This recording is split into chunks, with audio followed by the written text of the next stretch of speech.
Notre vie entendue est une vidéo d'un incendie qui s'est déclaré hier sur l'ancienne voie menant à Grand Bassam. On regarde ensemble et on revient juste après.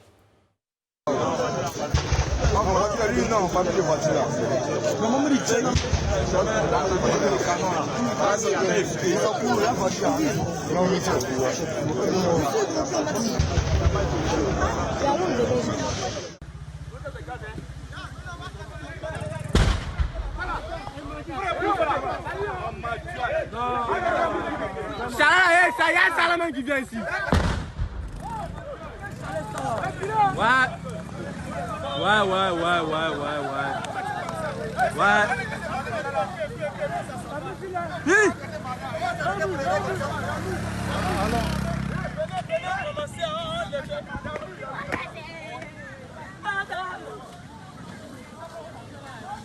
Ouais, feu.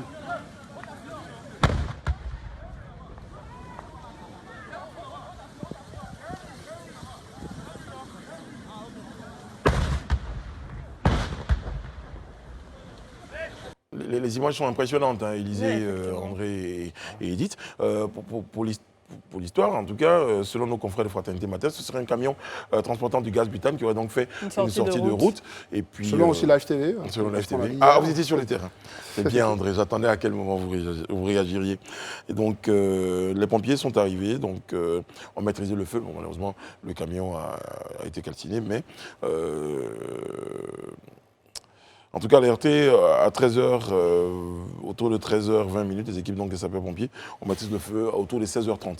Parce qu'évidemment, on l'a vu, on le voit sur les images, c'était très impressionnant quand même. Oui, parce qu'un camion qui transporte des bouteilles de gaz, vous savez que... je ne sais pas pourquoi on a encore ce mode de transport où les bouteilles sont... complètement, là c'est un exemple. Oui, parce que là, Dieu merci, côté bilan, justement, je m'apprêtais à le dire. 3 blessés. 3 blessés et puis des paillotes. Donc, voilà, donc c'est ce que je dis. J'ai dit Dieu merci qu'on n'ait pas été dans un...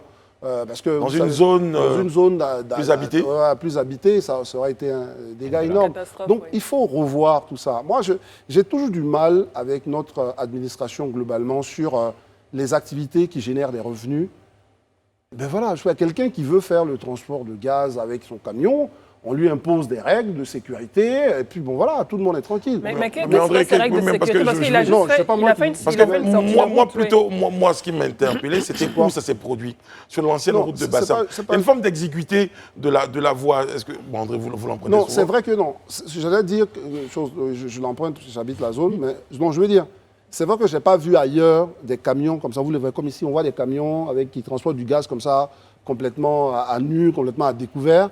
Au point que souvent, même, vous voyez, quand ils déchargent, même ils balancent les bouteilles, tout ça. Ouais, c'est de ça que je parle. Ce n'est pas le côté, un accident, ça peut arriver. Ça arrive partout. Qu'est-ce que vous pensez, pourquoi vous liez ça aux gouvernants? Vous en parlez tout à l'heure. Non, mais ce que je veux dire, vous savez, quand un camion de bus, bon, je suis un peu l'actualité internationale, quand un camion de bus avec des élèves à l'intérieur fait un accident dans une zone des Pyrénées, vous savez, le lendemain, il y a la commission de sécurité qui se réunit pour savoir ce qu'on va faire. Vous savez, aujourd'hui, dans les bus en Europe, il y a ceinture de sécurité, tout ça, etc. Et tout ça, ça a évolué parce qu'au fur et à mesure qu'il y a des événements, on essaie de s'adapter. Si aujourd'hui, on se rend compte que tous ces camions-là qui transportent le gaz, brinque-ballant comme ça, il peut arriver à avoir des accidents, on peut changer le modèle. Il peut y avoir des cuvettes dans lesquelles on les pose. Enfin, je veux dire, voilà, c'est ça que je veux dire. Il faut qu'on évolue. Il ne faut pas que le fait passe inaperçu, voilà. Il ne faut pas qu'il passe sans qu'on en tire de vraies leçons. En fait. C'est ça. Non, je pense que tu as parlé d'exiguïté de la voie, donc ça c'est l'ancienne voie de Bassam. Certainement, ça a dû jouer sur cet accident parce que je pense que la plupart de ces camions empruntent régulièrement cette voie. Parce qu'il y a des commerces, il y a des boutiques et tout.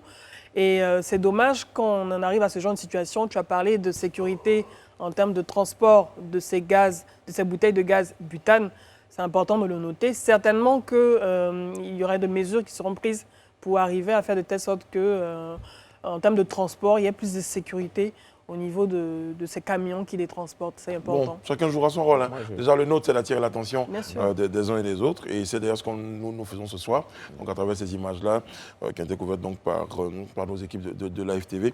Et puis nous, sur ce plateau-là, pour inviter les uns et les autres. C'est vrai qu'André, à une certaine échelle, a interpellé le gouvernant. Mais avant les gouvernants, il y a un niveau de responsabilité, même de la part des personnes qui décident de se lancer dans ce genre de business, prendre en compte la sécurité, parce qu'aujourd'hui, c'est vrai que les dégâts, heureusement, ne sont... Il n'y a pas eu de perte en vie humaine. Mais disons simplement que l'un des premiers à avoir perdu, eh bien, c'est peut-être le propriétaire de ce camion. Effectivement, voilà. Effectivement. Et puis, sachant que déjà, même une bouteille de gaz à la base, c'est tellement délicat, c'est tellement compliqué, même pour l'ouvrir, pour la brancher.